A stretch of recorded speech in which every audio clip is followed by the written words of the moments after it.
like to give you a two-part answer. One is, it's kind of a grim thing to say, but I will say it in answer to your question, Steve.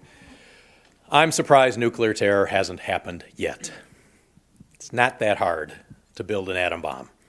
It's really hard to make nuclear fuel, highly enriched uranium or plutonium. That takes the resources of a state. But guess what? The 19 terrorists don't have to do that because there's thousands of tons of it all around the world. All they have to do is figure out a way to get their hands on a small quantity of HEU or plutonium, and then it won't be too terribly difficult to build an atom bomb. And I fear, God, I don't want to tempt fate, but I fear that we're going to see some city somewhere in the world, and I don't even want to put a time frame on it, Steve, but at some point in the future, disappear.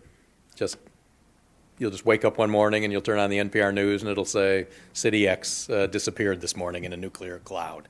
But that leads to the second part, which is, because you suggested this, much as I obviously don't want that to take place and much as I hope that social change can take place through other mechanisms, that probably would be a real spur for moving the agenda forward, for getting all nations to realize that even though they don't want these intrusive national inspections, living in a world with nuclear weapons and more danger of nuclear terror and nuclear accidental launches and nuclear crisis mismanagement and an actual nuclear war with conscious intentional use, those dangers are even greater.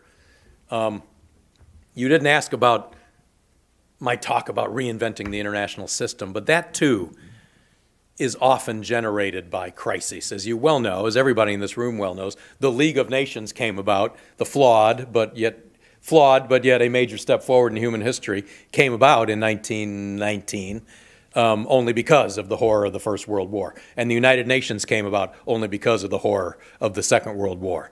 And it may well be that my Federal Republic of Earth, about which I dream, will only come about after some cataclysmic event affecting the human race.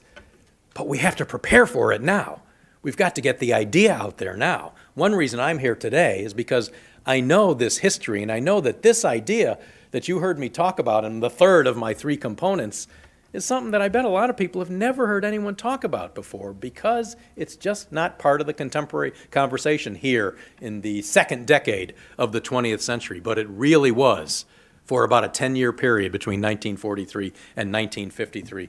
Great minds and ordinary folks were really talking about this idea of going all the way to something like a world republic to abolish war. And I want to generate a conversation in the public space about that as the ultimate destination to which we should aspire, so that if we have to wait for some horrible cataclysmic event, that maybe we'll be prepared when it happens.